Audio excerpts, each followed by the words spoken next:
And I had a chance to see with some frequency out in a village near Paris, the village of Coligny, an old village named after Vladimir, whom I have mentioned from time to time. Vladimir was a very old man at that time, somewhere up in his late 80s, but very lucid still. And he had a remarkable career. He had begun as a kind of a bohemian in the circle of Vladimir Lenin, the painter. He had developed out of a certain kind of anarchist milieu, a syndicalist tendency before the First World War.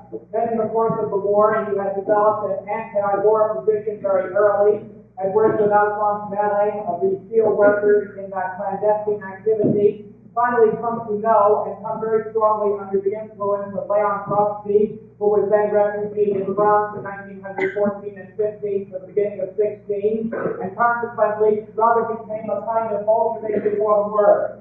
In other words, Vladimir really moved from his syndicalism in the course of the war to embracing the idea of a revolutionary party that should not be parliamentary, that should not in any way fall into the trap, the strategic trap that the Second International had fallen into. And consequently, Vladimir became a rather important representative of the revolutionary movement in France after the war. He escaped from Paris in May of 1920, because in May of 1920, when the rail strike was collapsing, the government really threw out a dragnet and arrested a great number of the leaders of the revolutionary movement, both in the unions and in the political party, and consequently many of them went off to jail. Vladimir managed to escape and made his way to the Soviet Union, and consequently was in the Soviet Union by June of 1920, in time for the Second World Congress, or the Second Congress of the Third International. Ultimately stayed on in Moscow almost 4 years, and was there during the second, third, fourth Congresses of the Third International, and very close to the evolution of the Soviet Union at that time. Needless to say, I asked Vladimir a great number of questions, not only because of what he had known, but because I was interested in him and his particular trajectory very intimately. And I asked him a great deal about that Second World Congress, that Second Congress of the Third International, which was held in July of 1920, from the 19th of July to the 7th of August of that year. And although it was 44 years earlier, Vladimir was still extremely lucid about it, and as a matter of fact, really sparkled when he talked about it. And the point that he made was that it was really incredible. It was a really monumental historical event, something that you would have had to see really to believe. And what Vladimir was talking about was something that is very hard to reproduce for you, although you must try to imagine what it means to be a revolutionary. In other words, really to feel very profoundly that great changes are necessary, and suddenly to come into Moscow in July of 1920 and feel not only that the center of the revolution that has already been accomplished, namely the Russian Revolution, is safeguarded and will not collapse, but also to feel that other parts of the world are ripe for revolution and are soon really to go in the way of vast and drastic changes. What Vladimir said to me was, what we realized, first of all, when we went to Moscow, was that what we feared the year before, in 1919, was that the Soviet Union would not collapse. In other words, that despite the fact that it had been invaded, despite the fact that there had been civil war in it, that it had survived. But not only survived, when these men and women got there in the summer of 1920, the Soviet Union was actually on the counteroffensive, because it was the time of the Russo-Polish War. And the Poles, after all, had invaded the Soviet Union in April of 1920, had been encouraged by the Western powers to do that, with the idea that they might lock off a piece of the Ukraine, and had actually, at the end of May, occupied the city of Kiev. But in June, the Russians had made a counteroffensive, and the Red Army had not only pushed the Polish army out of the Ukraine and across the Russian frontiers, but was pursuing it. And Vladimir said that by the time we got to Moscow, there was the Red Army approaching Warsaw, and practically at the gates of Warsaw, and we really thought that the Polish people would rise up and would welcome this liberating army, and that very soon Poland would go communist. And after that, the Soviet army, poised there in Central Europe, would catalyze revolutions in Germany and even in the west of Europe. And consequently, the moment was a moment of tremendous elan, of tremendous feeling that really the time had come. And beyond that, as Vladimir told me, it was a very big meeting. There were literally hundreds of delegates, and they came from all over the world. There was the Indian, M.N. Roy, representing a communism already in the Far East. There were very good, radical syndicalists. People, for example, like Jack Tanner of the shop stewards movement in England. People like Castagna of the radical syndicalists in Spain. People like Ortega, who were extremely left-wing socialists, anti-parliamentary, really with a sense of direct action. He said they were an incredible crew that had gathered from all parts of the world, all of them indicating that they were almost ready, really, to make the great push towards some kind of a revolutionary change. In short, what I am saying is that July of 1920 was not March of 1919. That the first Congress of the International was really almost opera bouffe. There was no justification for founding the Third International in March of 1919, not with 36 delegates, not with the Russians being the dominant and overwhelming force. There really was only faith in March of 1919. But in 1920, there had been 16 months of tremendous change in which a radicalization had taken place, in which communist parties had been founded. So that you now had, at the Second World Congress, 217 official delegates representing 41 different countries. And of those, 136 of those delegates represented communist parties which had been founded in the world. All of which meant that there was a spirit, really, that you had to do now the right thing in order to ensure victory. This was the point, for example, that Zinoviev, who was the presiding officer at the Second World Congress, made when he said this in a speech as the Second Congress closed. I am deeply convinced that the Second World Congress of the Communist International is the precursor of another World Congress to be held next year, namely the World Congress of Soviet Republics. In other words, that over the coming year, if there was a proper strategy, that there really would be that kind of permanent revolution which Trotsky so much believed in. And Trotsky put it very concretely. He said that what we have to do is to make sure that we don't make mistakes, to make sure that we wipe out between the objective reality, which is revolutionary, and our communist action, that we wipe out all the traps of the Second International, all the traps of the old trade union. This is the way Trotsky put it. There is no doubt that the proletariat would be in power in all countries if there were not still between them and the masses, between the revolutionary mass and the advanced groups of the revolutionary mass, a large, powerful, and complex machine. The parties of the Second International and the trade unions which, in the epoch of the disintegration, the dying of that bourgeoisie, placed their machine at the service of that bourgeoisie. From now on, from this Congress on, the split in the world working class will proceed with tenfold greater rapidity. Program against program, tactic against tactic, method against method. In other words, what they were saying was what Lenin had said in opening that World Congress, that the objective reality was on their side. Lenin had put it in this way in that opening speech. He had said, in citing Maynard Keynes, the good bourgeois economist, he had said that what the war did was to impose literally a revolutionary situation on the defeated countries. On countries like Germany, for example, because of the tremendous exactions that were taken from countries of that sort. They were in terrible shape and they would not be able to recover.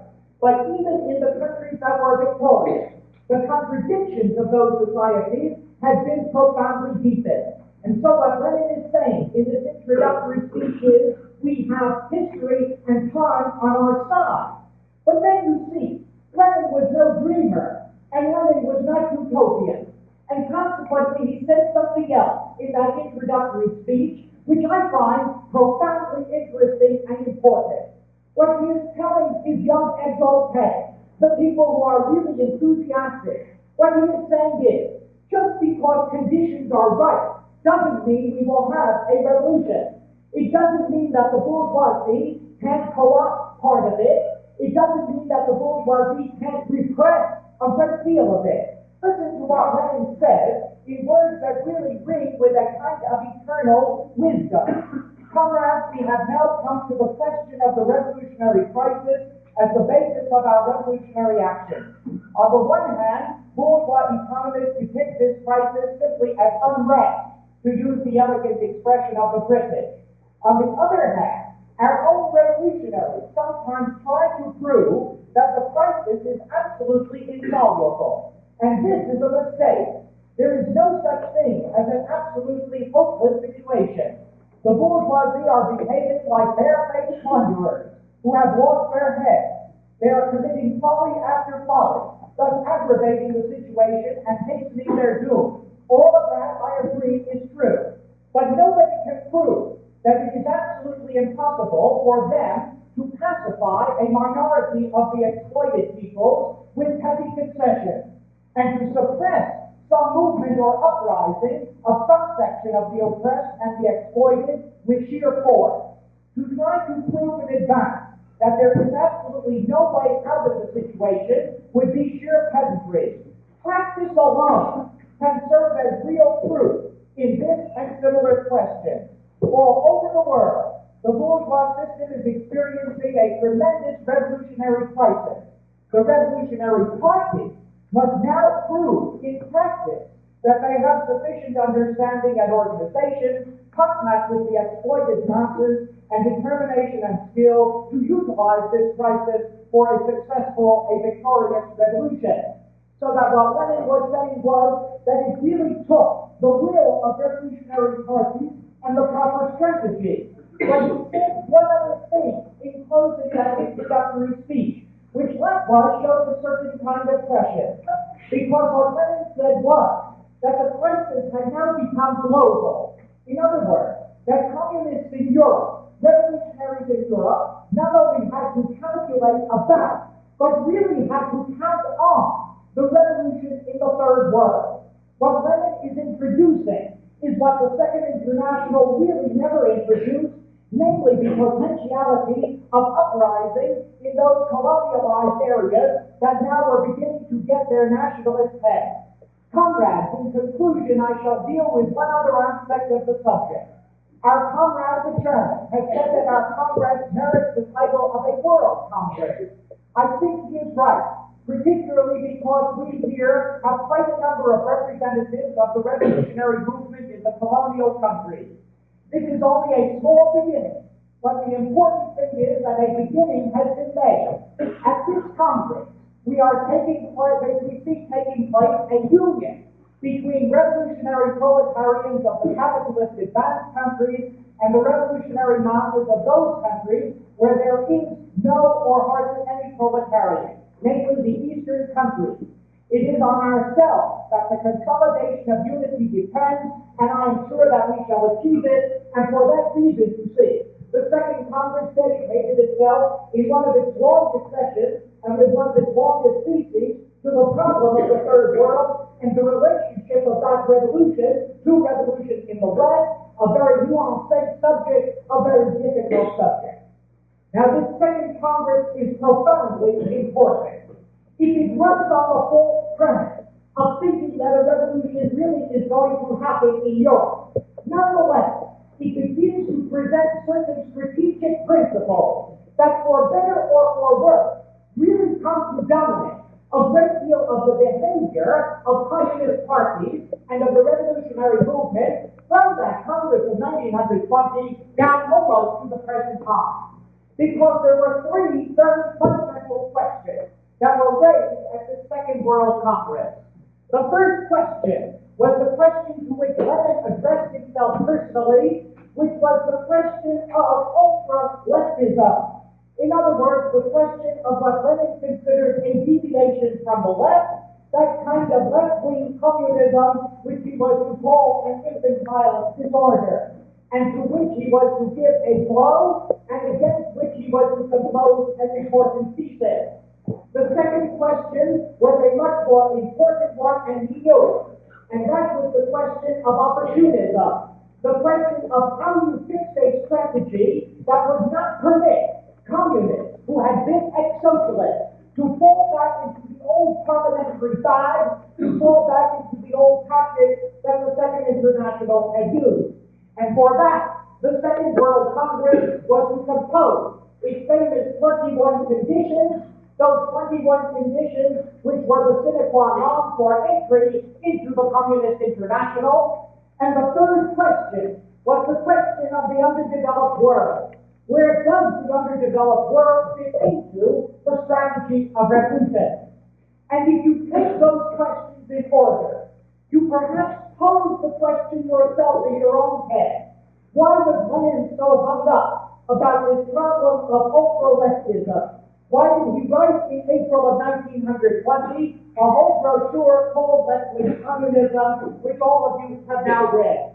And consequently, for what purpose this particular attack?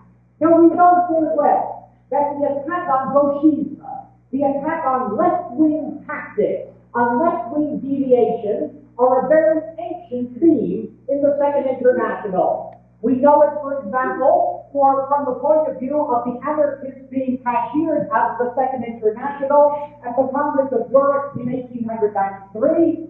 The revolutionary syndicalists are thrown out of the Second International in 1896. In all of the socialist parties of the Second International, the good trade union leaders, the good parliamentary leaders look down often at the young and say that they are gauchistes, say that they are mucking up the game, they're not playing the proper parliamentary game, they're running out into the street, they're premature, they're ridiculous. But Lenin wasn't like that. Lenin was really not a man of the Second International, not in that sense. And certainly, in the Russian Revolution, there is plenty of street action and plenty of direct action. And it is on the Soviets, after all, that there was a great deal of dependence to take power in 1917. And presumably it was on the Soviets, if we are to believe State and Revolution, that the new society was to be built. And consequently, when Lenin is concerned about ultra-leftism in 1919 and 1920, he really, I think, is concerned about a couple of things. He is concerned very profoundly about terribly premature and precipitate action. In other words, he's afraid that people came out of this damnable war, so hung up by that war, and so completely out of control of themselves that they wanted at any moment to take to the street only to invite repression, only to invite their real total destruction. But beyond that, Lenin was looking directly at the problems of Europe. And he saw two very real problems that disturbed him somewhat. One was that the very best revolutionaries in Europe after 1918, people like those Spanish syndicalists in Castagna, people like the revolutionary syndicalists in France, people like the shop stewards of England, that there were a good number, and the IWWs of the United States, a good number of these anarcho-syndicalist types who really had muscle, who really were terrific people, but they had no faith in a party. In other words, they believed that it was possible just through a mass action, through street action, through this tremendous elan, to make a revolution, and Lenin is a man of party, and believes it necessary to persuade this kind of anarcho-syndicalist militant of the imperative of having a party to catalyze the action of the mass and consequently to be able to centralize a strategy. But there is a second problem that he finds even more telling and more grating, and that is that even in the Communist parties that are being founded, there is developing a tendency to reject any parliamentary activity, any trade union activity, to go all the way to the left and to say that only by massing people in direct confrontation with the constabulary and with the institutions will you ever overthrow a society. And Lenin considers this kind of strategy childish and very simplistic, that it doesn't really build step by step the kind of infrastructure of support that you need in oppressed classes in order really to make some kind of revolution. Now, he is thunderstruck by the abstentionist tendency in the Communist Party of 1919, by the abstentionist tendency We mean the tendency to abstain from elections, to abstain from parliamentary activity. You get it in Italy, for example, the abstention is current with Bordiga. Bordiga, who becomes an extremely important Italian communist, and says to hell with these elections and these parliaments, all that we are supposed to prove to the workers is the illusion of parliament. If we stand in elections and go into that parliament, how can we disenchant them? How can we tell them that these parliaments, after all, are corrupt and that they do nothing? That ultimately what we need is the kind of direct action that shows them how to make an armed insurrection. You get it with Bordiga. You get it with the Dutch tribunists, with those left-wing Dutch communists like Herman Vesper, for example, or Anton Haneke. You get it with the shop stewards in England, and with that remarkable feminist, Sylvia Pankhurst, who founds that British Workers' Socialist Federation, which is very anti-parliamentary. But mainly, you get it with the KPD.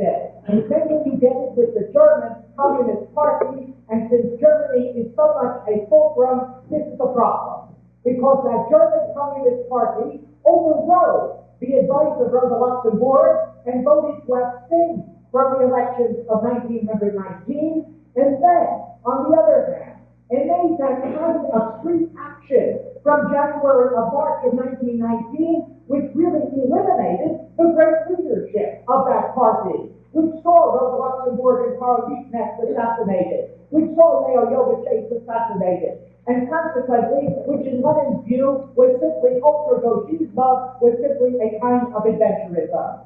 As a result of that, there was a circular issued to the Communist parties in September of 1919 by the Executive Committee of the Third International. And that circular was written by Lenin himself. And that circular already indicates something of the problem that Lenin will raise in his brochure, Left-Wing Communism. What is the form of the proletarian dictatorship? We answered, so yes. Now, Lenin is not saying that parliaments are the answer. When he says what is the form of the proletarian dictatorship, we answer, so yes.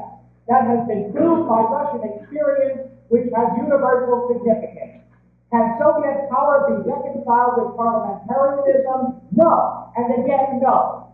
It is absolutely irreconcilable with parliaments as they now exist, because the parliamentary machine embodies the concentrated power of the bourgeoisie.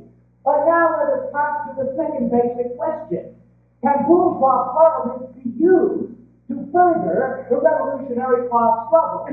Logically, as we have said, this question is quite separate from the first one. We can help to abolish an organization by entering it, by exploiting it. Our class enemies also realize this very well and use official social democratic parties, the trade unions, and other such organizations for their own purposes. But are we in favor of using these parliaments for our communist work? Yes, we are in favor of that on a number of conditions. We know very well that in France, America, and England, the workers have not yet produced from their ranks parliamentarians capable of the kind of action we are talking about. And you see that is the crux. But Lenin is saying this: you do not make a revolution through parliament.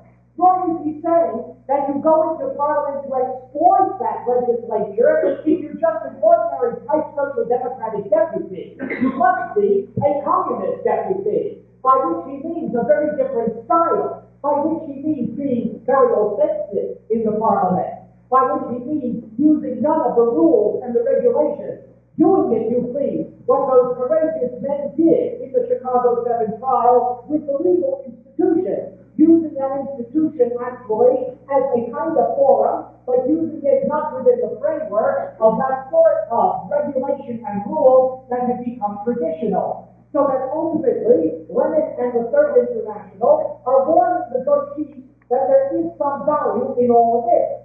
Now, between that circular of September of 1920 and the time Lenin wrote his brochure, Left-Wing Communism, in April of 1920, in those months from September of 19 to April of 20, certain things happened which really exaggerated the problem.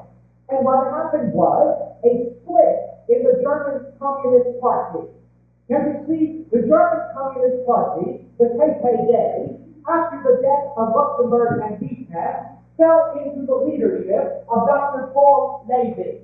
And Dr. Paul Levy, who had been a friend of Rosa Luxemburg, was a very brilliant lawyer, but not really a very exciting revolutionary. And certainly looked at all of this machismo within his party. Looked at the young, because he was already a fairly mature man, looked at the young and their wild ideas, and said they will wreck us. And what he thought was crucial was to make a mass party out of the German Communist Party so that it no longer was a sect. Now, the only way to make a mass party out of that German Communist Party was to ally, at least with a part of the USPD, of the Independent Socialist Party. And consequently, all of Levy's efforts in 1919 went in the direction of muting some of this syndicalist street action idea and using that kind of tactic and trying to make a more traditional parliamentary trade union tactic, all of which culminated at the Party Congress in October of 1919, the Congress at Heidelberg. And at Heidelberg, Paul Levy was very tough and very muscular. And he went out and he said, now we are going to condemn anarcho-syndicalism. And we are going to condemn all of this abstentionism from elections and from trade union action. We have to go where the people are. And the people are in the elections. The people are in the unions. We've got to ally ultimately with that radical sector of the USPD. And if you don't believe that, if you don't like my theses, which are now going to be voted by the Congress, then we have to. And so they made a schism. And we made a schism in October of 1919, and the result was that a kind of left wing split off from the KPD and became the KAP. The KAP, which became the German Workers' Communist Party, and which was an anti-parliamentary party, a kind of street party, a party well to the left of the KPD in terms of the sort of tactics Levy was using. Now, all of that seemed in Levy's mind to indicate a victory, but it still wasn't fully won. There still was the question of an alliance with the independent socialists. And all during the spring months of 1920, Levy hammered away at that. He pointed, for example, to the lessons of the elections of June of 1920. Now, the lessons of the elections were important. In those elections of June of 1920, the Communists scored only 440,000 votes, but the Independent Socialists got 5 million, and the SPD, the old moderate socialist party that was ruling the government, the SPD, 5.5 million, down from 11.5 million. You see what Levy's conclusion was, that the USPD is picking up a lot of strength. And there are real revolutionaries in it, and we must ally with that particular sector. Now that, from the point of view of actuality, from the point of view of specificity, is the context within which Lenin wrote left-wing communism and infantile disorder. Because he was concerned, quite obviously, with attacking the abstentionists in Italy, he was also concerned to buttress the hand of Levy in his struggle to make a mass party in Germany, and consequently, he wrote that famous brochure. Now, what is it that Lenin proposed in left-wing communism and infantile disorder? You have all read the brochure, and there is no point to repeat it from that point of view. But let me score certain things or underscore certain things. And that is that throughout that brochure, there is something that becomes a real start. And it is the constant reference to the Russian model.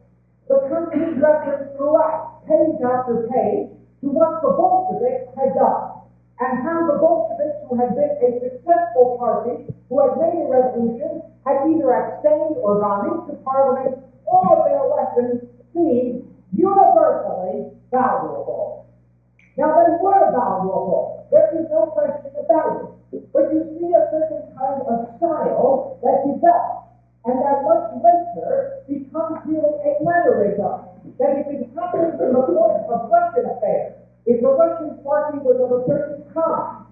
did a certain thing, then it gets the validation of history, the imprimatur of success, and consequently has to be imposed in other places. This, I think, is something that really comes through very clearly in left-wing communism.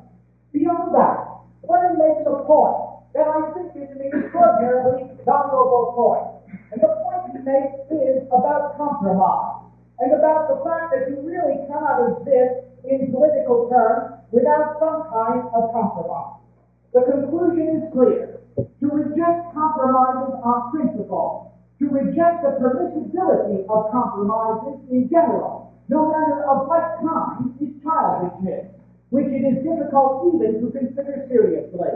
A political leader who desires to be useful to the revolutionary proletariat must be able to distinguish concrete cases of compromises that are excusable and are an expression of opportunism inexcusable and are an expression of opportunism and treachery, and he must direct all the force of criticism, the full intensity of merciless exposure and relentless war against them. But he must also, Lenin goes on to say, he must also come to differentiate those kinds of compromises where you weaken the proletariat from those in which you save your movement, you spread its word, or something of that kind. What Lenin is talking about is the slow, long course of building. And so he urges, after all, that there must be abstention from trade unions. Surely trade unions are reactionary in the West. Surely they are integrated. But the important thing is for communists to go into trade unions and to try to win over those workers to a perspective and a goal very much larger. And the same is true with Parliament. Parliament, Lenin goes on to say, in a very important way, obviously are valuable only if you are able to be a real communist deputy. You think, my dear little boycottists and anti-parliamentarians, that you are terribly revolutionary. But in reality, and you know, when Lenin says that, it can be very cutting. The boycotters and anti-parliamentarians that you are terribly revolutionary. But in reality, you are frightened by the comparatively minor difficulties of the struggle against bourgeois influences within the working class movement. Whereas your victory, that is the overthrow of the bourgeoisie and the conquest of political power by the proletariat, will create these very same difficulties on a still larger and infinitely larger scale. You see what Lenin is saying?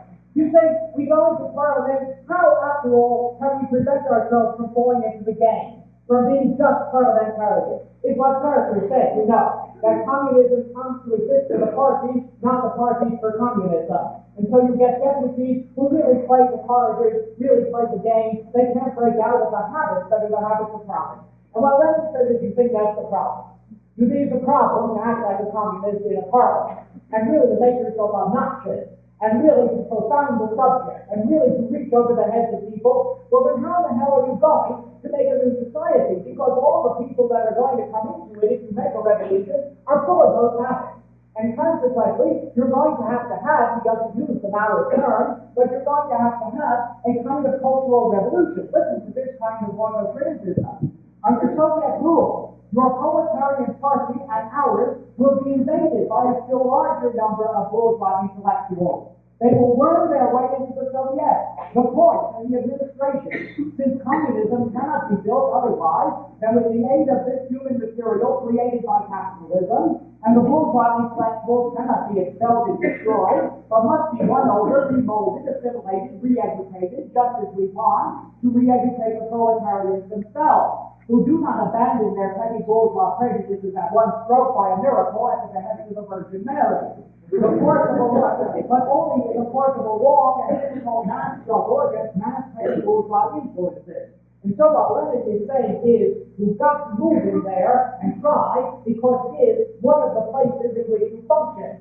Now, armed insurrection is the final revolution. But you do not, in your struggle, which Lenin thinks of really as a struggle with great preparation, with an infrastructure of support, you do not eliminate any of your weapons. And so he said, one will readily agree that any army which does not train to use all the weapons, all the means and methods of warfare that the enemy possesses or may possess, is behaving in an unwise or even criminal manner. This applies to politics this applies to politics even more than it does to the art of war.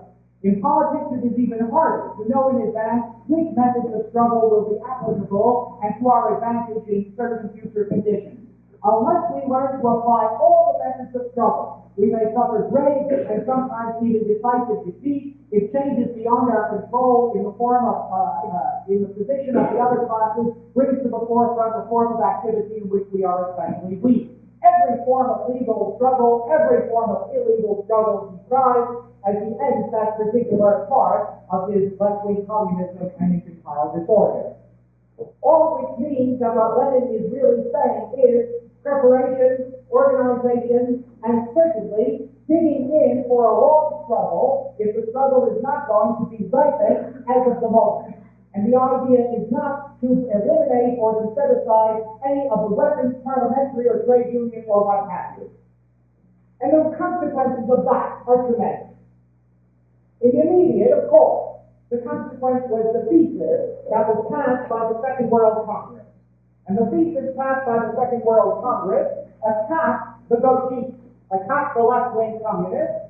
The Second Congress of the Communist International judges as incorrect the views about the relationship of the party to the class and the masses, about Communist Party participation in bourgeois parliaments and in reactionary trade unions, held and defended in their most thoroughgoing form by the KAPD and in part by the Communist Party of Switzerland in the Revue der Kommunismus organ of the East European Secretariat in Vienna, by some Dutch comrades, by the IWW in America, and so forth, and it goes on to list the organizations accused of that gauchisme. The second consequence is that there is a fusion then between the German Communist Party and part of the left or the independent socialists of Germany, of the Independent Socialist Party. Now here, Lenin was a little bit less sanguine than Lenin. Lenin thought that all you had to do once you attacked the left wing was to invite the Independent Socialists to join the Third International and make that fusion. But Lenin was much more careful. He knew that that party was full of people who had been trained in the old school of social democracy, and he didn't trust them. And so he suggested, first of all, that the KAPD likewise be invited back into a unified party. And Lenin flipped out. He said, no, he would not, under any circumstances, deal with those kids. They were absolutely not for him. Well, Lenin said, all right, we won't force them into your party. We just invite them into the Third International as a sympathetic group. So they were invited in as a sympathetic group. Then he turned to the left independent socialists, to the representatives who had come to the Second Congress, and he said, well, we don't really trust you, you know. And we want you to form a nice mass party with the communists, but we want you to be communists. And consequently, the important thing is that you fulfill the conditions of communism. And so, these 21 conditions, quite obviously, were to be imposed upon the USPD if there were to be any fusion with the German communists. The USPD held their special Congress in December of 1920, several months after the Second World Congress, split, and those who wanted to join the communists, about 300,000 it represented out of about 900,000, joined the communists, the others went back into the SPD. But the important thing is that you got something of a mass party out of German communism. It no longer was a sect. By the end of 1920, it had upwards of about 400,000 members, and consequently can be considered a mass party. But those are immediate consequences. The long-range consequence of Lenin's left-wing communism and infantile disorder is something else, and it's something that really comes to the fore in the contemporary moment. It is the question of what kind of a left-wing tradition was smothered under the weight of Lenin's authority, and was smothered really under the weight of Lenin's very real wisdom about what makes or does not make a proper revolutionary movement. What I'm saying is that there were answers to Lenin at his own time, and those answers really continue throughout the 20s and throughout the 30s, and come to the fore in the contemporary moment when there is so much rejection of parliamentary tactics, so much rejection of trade unionist activity, So it's insistent upon other modalities of social action, upon other modes of direct action. And so we are recovering now some of the texts and the tracts that actually were written at that time by left-wing communists who were not totally without a great deal of merit and a great deal of insight. You know, it's like learning only about the sophists from Plato. You learn only about the left-wing communists from Lenin, and you don't know that they often had a great deal of wisdom about what might happen if all of Lenin's strictures were applied all of the time. Now you get the most comprehensive answer written by a great Dutch poet, because he was one of the fine poets in the Netherlands, and he was a member of that Tribune group, a remarkable group of which Roland Holt and Honeycutt were members, and that is Herman Herker. And Herker has the arrogance, as it were, has the temerity to write something called Answer to Lenin. He wrote a brochure called Answer to Lenin, which was published just 2 months after Lenin's left-wing communism. A small passage of which you have reproduced in the Gruber book.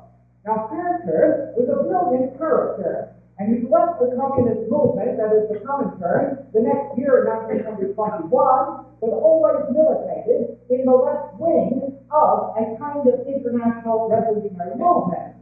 Now, Herker's criticisms are really extremely interesting.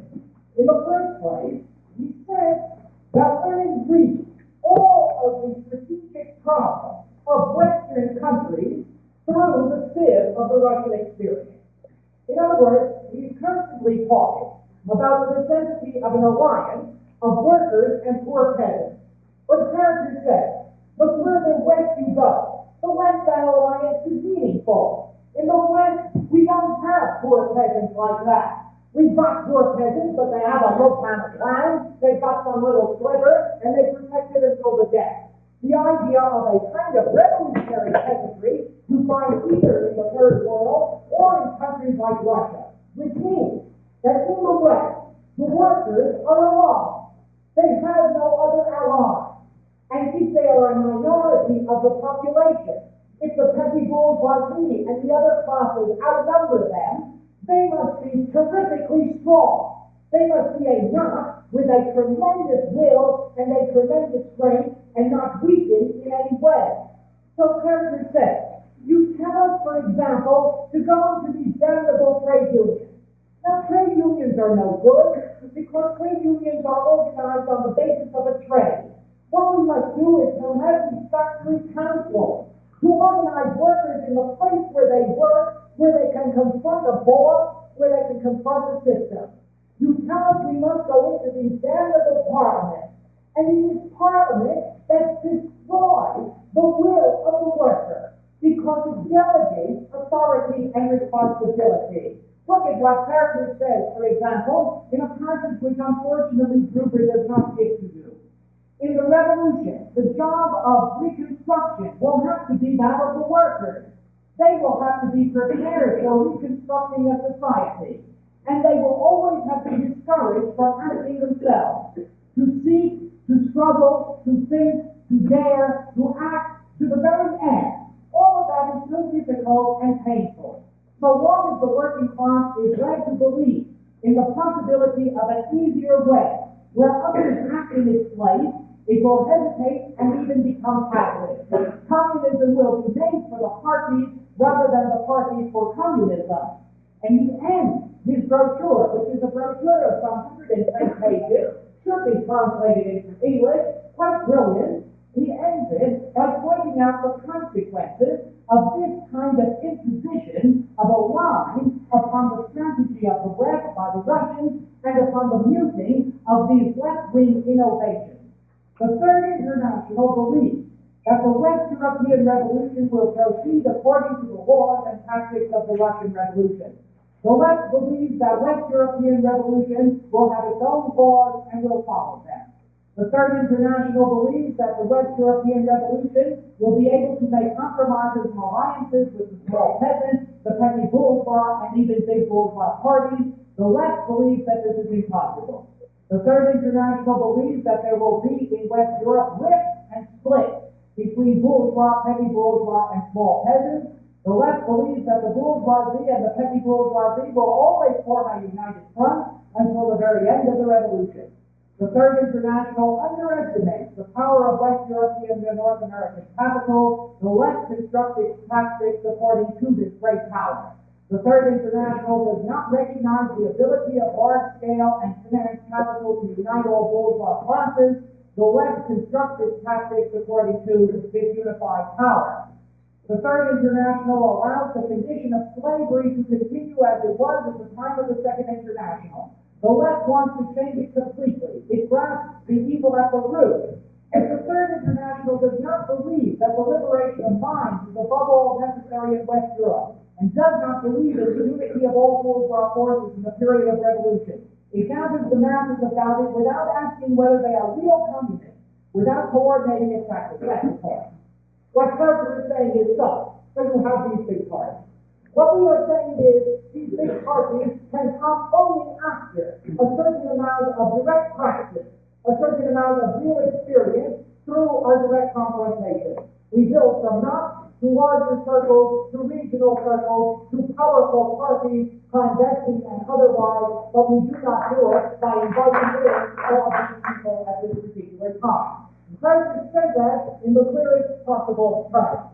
Now, if Lenin's position was predicated to a considerable degree, as it surely was, on that ambivalence between making revolutions in the West and needing to protect that sliver of revolution that had already existed in Russia, this is understandable. But if, as Carter thought, his error was based upon his failure to understand Western conditions and to insist upon the transposition of these particular tactics out of Russia upon the West, then this is quite obviously a very much more serious charge. Now, Lenin's answer to all of that, Lenin's answer is inherent in the second part of the Second World Congress, which is in the imposition of the 21 conditions. Now, the 21 conditions are draconian conditions. They tell those who compete with the Communist Party that, damn it, they are to be communists. That the press is to be in the hands of real communists, that they are to engage in anti-military propaganda in the army, that they are to go to trade unions and themselves and wide out and take over trade unions, that they are to have a clandestine apparatus as well as an open one, that they're to cast out the reformists, that they're to have nothing to do with that whatsoever, that they are in every single way to be real revolutionaries. It says so. You read those 21 conditions, they are reproduced in Luther's volume for you. They are draconian conditions. And inherently, Articles 20 and 21, Conditions 20 and 21, it foresee a split in parties like the Italian Socialist Party, the French Socialist Party, the German Independent Socialist Party. There will have to be a split. The real reformists cannot accept these terms. They will not help them. That split will be healthy terms. Rosa Luxemburg had written to Roland Holtz in 1904 after the Congress of Amsterdam when strong resolutions were passed. And Rosa said in October of 1904, I'm sick and tired of strong resolutions because people accept strong resolutions and then they don't act on them. It is a risk. It is the risk of Lenin and the Third International. It is the idea that you may be able to start out with larger parties adequate for a kind of insurrection and adequate to that path so long as you impose conditions.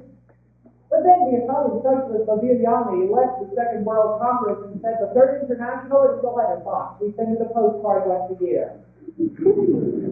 And when Madison and Closau, the two children of the French Socialist Party, were in Moscow for the Second World Congress to see what the conditions were, well, they were really parliamentary. Madison was a bel organe, great voice and good orator. Closau was a maneuver of the hallway. They were very definitely Second International types, and they saw all this happening. Closau was so damn scared with everything he saw in Moscow that in his own memoir, he knows that he retreated to his hotel room and opened a small box of French sardines he had brought with him so he could steal his back home. And were hardly revolutionary. They accept these draconian terms. The wave of the future seems to be with the Third International. You get in on it, but back home in your party, you can maneuver and control, and you don't really become communist at all, that becomes really the problem, and it is the problematic. And Lenin looks at that, and then says the third thing. He says there is always that third world. There is always that third world revolution. And when they are driven back before Warsaw in August of 1920, he has that on his mind. They are the Russians who demanded that the exploited and toiling masses of the Middle and Far East meet at Baku in September of 1920, that magnificent first meeting of the toiling masses and their representatives of the underdeveloped world. 1,800 of them gathered at Baku with just a few Western representatives. John Reed, that beautiful man who was there and so excited by what he saw that when he saw all these delegates and he saw the Caspian Sea, he just stripped off all his clothes and swam and swam and swam. It was suddenly a kind of feeling that maybe something was coming. But you see, even there's M.N. Roy, the Hindu communist, the Indian communist, telling Lenin, you really don't understand it. Because you see, you say that there is a relationship between these two revolutions in the West and the East, and I say there isn't. It's all of